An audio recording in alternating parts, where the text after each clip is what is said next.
Good morning, students.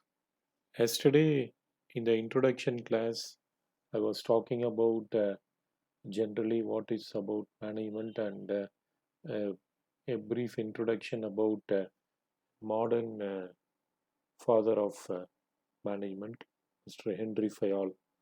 He has laid down 14 principles for management techniques, and even today, even though he has laid down in 19th century, even in 21st century, we are using his principle in the organization, in the present organization structures and all. So we'll see one by one what are all the principles has been laid down by Mr. Henry Fayol. I will go to the next slide. Actually, this is the image of Mr. Henry Fayol. He was uh, he was born in the year 1841, and up to the year of 1925 he has laid down many principles, but this 14 principles is very strong principles, and he has given lots of management books also. As according to our syllabus, we will be studying only his 14 principles, where he has given lots of stress on these 14 techniques, which without this, no organization can exist. That is what Mr. Henry Fayol has told in his 14 principles. These are all the 14 principles which has been laid down by Mr. Henry Fayol. So from this slide, we can see both the uh, that is the arrows showing both downwards and also upwards, which are all the points it is showing downwards. So you can authority will be coming from top. If anything is going from top to bottom, means that is unity of command, unity of direction, and some principles will be going in horizontal manner, that is applicable for everybody. That is, for example, one best example, whichever in in this slide which is going horizontally is discipline and stability and tenure of employees. These 2 points will be going in an horizontal manner. Other 12 points actually either it will be coming in from top to bottom, or any arrows which will be going from bottom to top. So certainly I have given this slide actually. Uh, you cannot see this slide in most of the books or any of the PowerPoint presentation. Just for your clarification, I have given this from where the authority flows and from where the responsibilities are flowing. Everything we can see here. So we will see, because even though I have seen in your Moodle site, already one faculty has uploaded one 14 principles of Henry Fayol's 14 principles slide, but something it's these slides are totally different by showing pictorial representations are there for each and every particular point. So we'll be starting from first point, division of labor. So this point is this picture is showing about what are all the skills and employees having, and according to that skills, and not only skills but also the specializations, the specialization what the worker is having taken in his career, according to it, that also we can put up in each and every department. So first picture is showing the person who is put up in is working in some electrical department.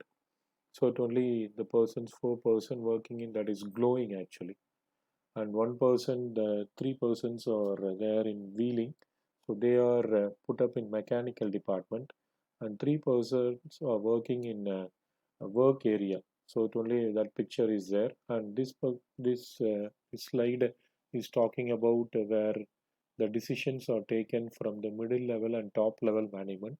This is actually, this particular slide is showing about right person for right job, where I told in yesterday's class itself, you people are coming from different departments. And you people, if you're going for core companies, so if you're going for core companies, they'll be telling about which area you're specialized. So mechanical means in which area. If he specialized means they'll putting up in this particular department, and triple E means they'll be sending to that particular department. So right person for right job we can see here. And next point actually here, authority and responsibility. If the diagram itself from the picture itself from the in the third slide I shown the arrows which is flowing from both top and from top to bottom and bottom to top, upward to sorry upward to bottom and bottom to upward. So that is actually it will be applicable for authority and responsibility, where if one particular person is giving order and all the persons are responsible to obey for the order which is being given from the higher authority. So certainly here the arrow mark is showing in two direction. By showing if you are accepting the responsibility, you are showing that you have accepted to the person whoever is placing the order for you. So it is actually every time you should have you should take both the authority, the person who is giving command, and the subordinates should obey his command and accept the responsibilities whatever the higher authority is telling. This is actually, please see the arrow marks, you can easily understand. So only I am taking this pictorial representation and all. And third one will be talking about discipline. So wherever you go, not only in education, in your entire life, if you're having very good discipline, people will be giving a lots of respect. So here why I am putting an round table, because everybody will be following. There is actually table mannerism itself.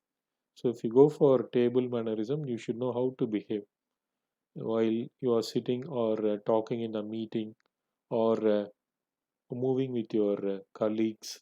Everything in an organization, it will be coming in the form of discipline only. Nobody cannot use any harsh methods to take his order and all. Everything should be from flow of command should be very neat, or else people will not be. Sometimes because of your position, they'll be accepting. But sometimes if they are not interested, they will not show any interest towards work. So discipline is very much need in the organization, where the work will be going on in a smooth manner. So here, whenever you're talking about discipline, next comes the unity of command. So unity of command is the command should be coming from only one particular direction. You should not take it from two or three persons. If you're taking command from two or three persons, the entire work will be spoiled. So if your command is from only one particular person, the work will be completed in a complete. The work will be completed in a quick manner. So there will not be any hiccups to complete any work. But if anybody else is coming and confusing or giving direction, two or three more persons are giving the command means, so the workers will be confused from whom we should take instruction.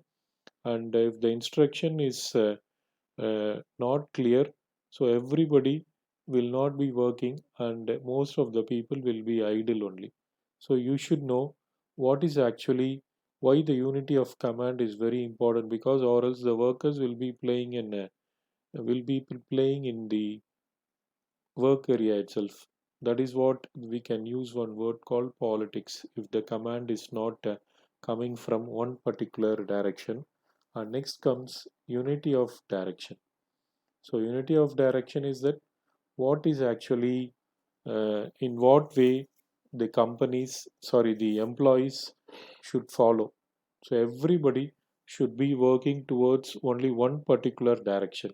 So if each and every worker is working in a different mode of method means they could not complete the task. So the direction should be the same. If anybody else is deviating from their particular direction, the teamwork will be spoiled and the work will not be completed in that particular time. So the cost and the other methods for the organization will be going very high. So the workers every time should be working towards only one particular one direction, or else the work itself will become, the final output will become full of wastages. So where you will be getting only low quality outputs and all, you will be there if you're not having unity of direction. And the next slide will be talking about where this pictorial representation itself talking about subordination of individual interest to the common interest.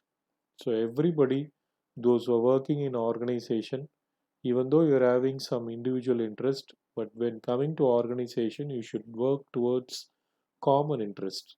Then only you can achieve the goal, whichever it is being fixed by the organization. It will to have a common interest. So you should sit together and you should discuss with your colleagues and your subordinates or your higher authorities in what manner we should have a common interest, and to what to which time we should accomplish this task. Every time before the work starts, we should fix this common interest, what we are going to do. Nobody should nobody nobody should talk about here any individual interest and all. Everybody should talk only about the organizational goal or the common interest which is being fixed by the company. Then only you can get, not only the company will be benefited, all the employees also will be benefited if they are working through the common interest. So this is a very big task to make the employees to bring their minds towards the common interest. They should create. Certainly, when you're talking or any person who is entering into the company, we should give orientation. If you are giving orientation, normally they'll be getting an idea what really actually, why individual interest, what is the individual interest and common interest. So they'll be getting an idea, and according to that, they'll be working.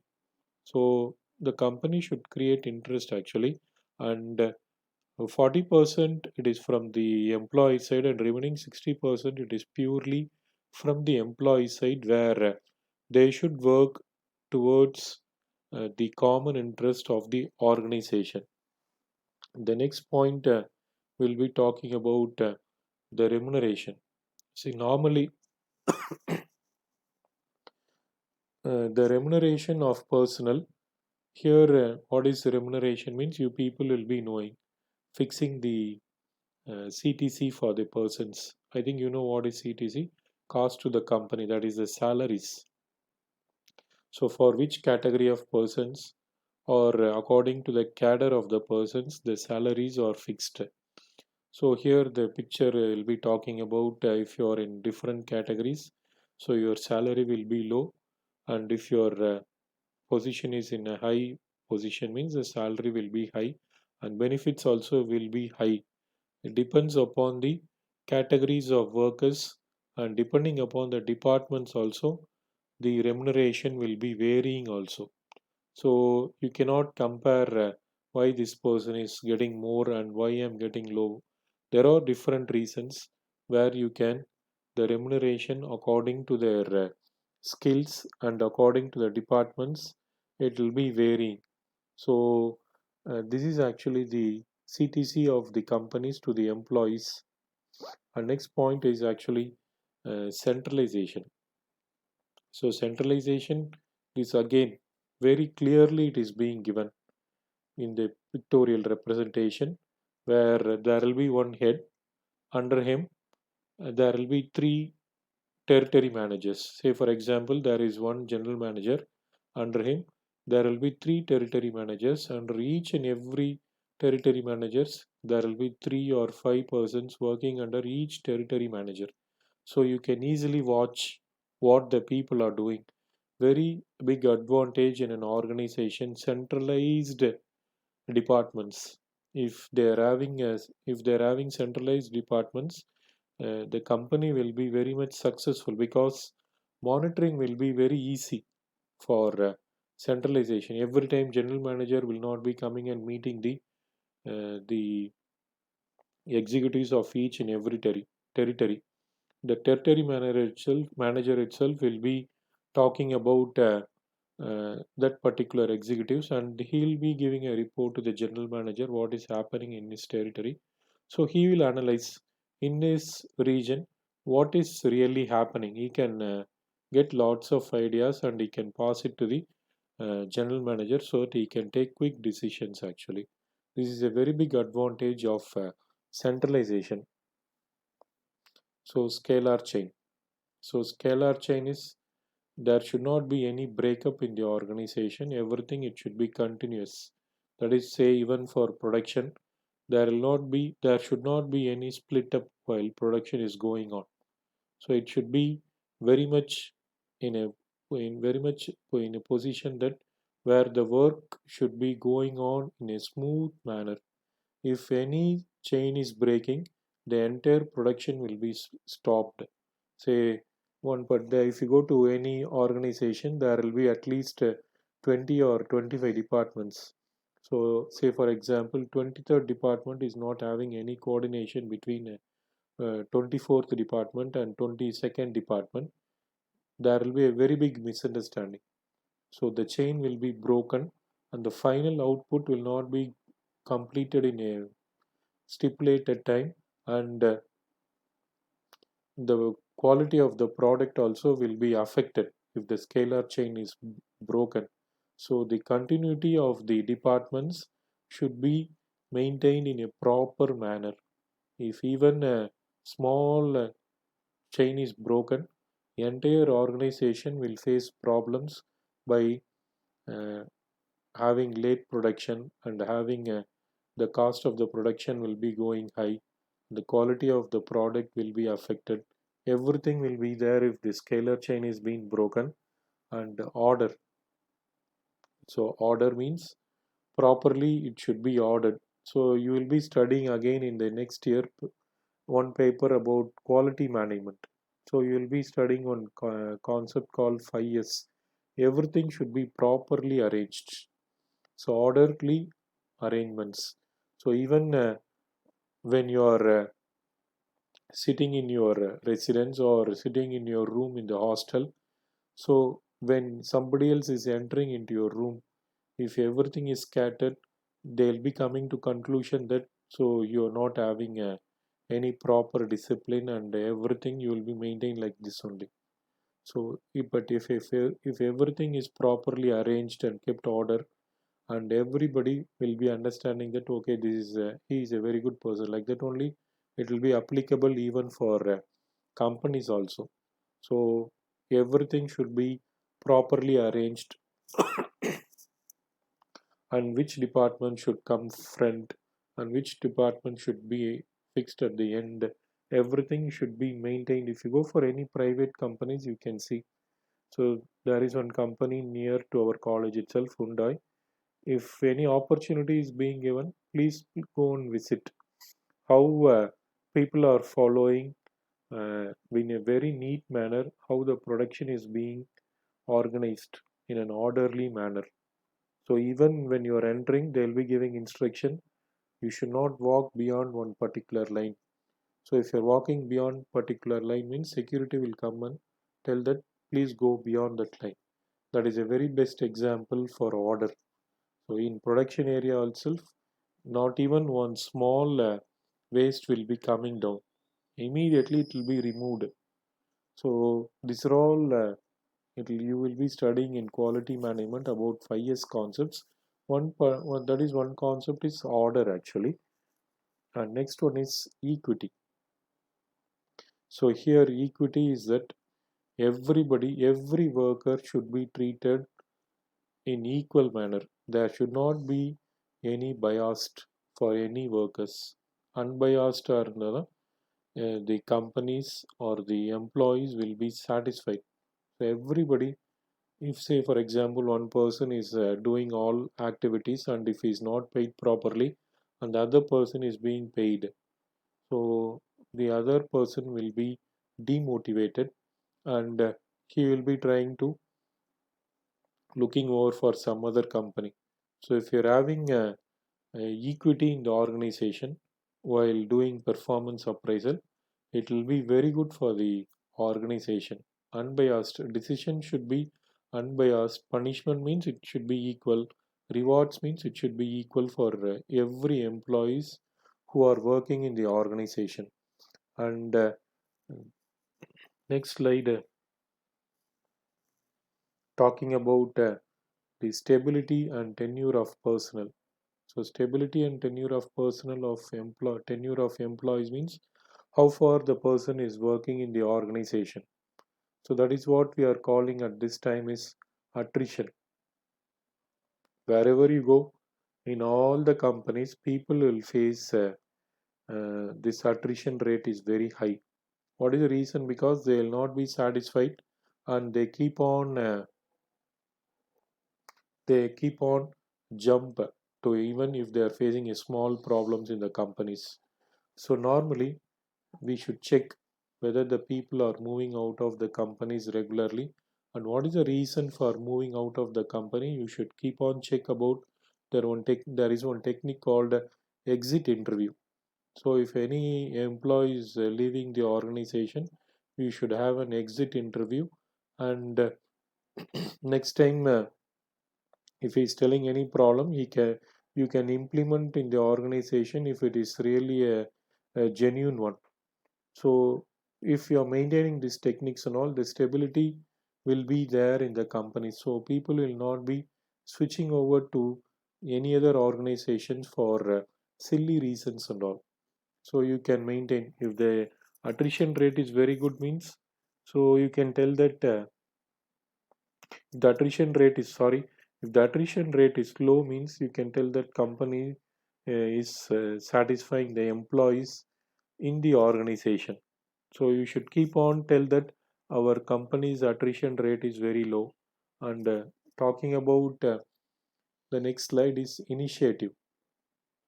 So every worker should initiate himself.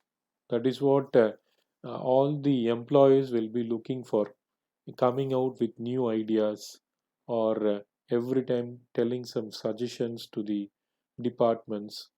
And so it only in all the organizations there will be suggestion box and all where you can talk about the new methods. Say, we can tell lots of examples how Honda and Toyota, how they have become competitors. Actually, uh, in Toyota company, the owner of the Honda was working actually. When he has come with new idea, he was demotivated. So after some time, he came out of Toyota and he has started his own company. That is what it is a very big successful company now. Honda. That is a very best example. So every time after that, most of the companies were listening to the employees. So it is a case study also about Honda company, about Honda company, excuse me, where you can tell about the initiative is being given. Any if any company is having this sort of initiative method means that company will be keeping on be successful in the in that particular sector. So initiative is very important in the organization. And the last point is actually ESPRIT de corps, which is being even though it is a last point, this is the main point where the picture itself is showing, talking about coordination between the employees, not only employees, coordination between departments. And if there is no coordination between employees, the entire output will be affected. So here it is compulsorily talking about without coordination, nothing will be working out in the company itself. Not only in companies, even if you take our institutions. So even every department is associated or linked with each and every department. So you can tell about that how they are interacting with each and every department and how they are coordinating. So in institution itself is like this means, so in production organization it should be very strong, it should be very much strong, where people, when the product is entering to the market with delay means, so people will be rejecting it if you're keeping on delaying the product in the market. So with the help of the coordination you can achieve everything in the organization. So and the next slide is full of the crisp, what it is actually, uh, what we have seen in pictorial representation. I have given here it as very much in a crispy manner in each point, talking about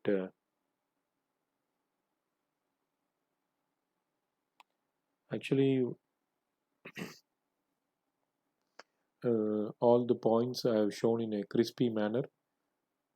And with this actually Henry Fayol's 14 principles, how far even at this 21st century, how it is useful for the organization to maintain to maintain the production or to maintain the or organization structure without affecting the production scenario even at this present stage. This is a small part in your first unit, that concept, Henry Fayol's 14 principles concept. So with this I conclude the one chapter in the first unit. That is very important. Students, please give lots of weightage the first unit for this particular topic, Henry Fayol's 14 principle, and you please concentrate in this topic. Thank you. Thank you, one and all.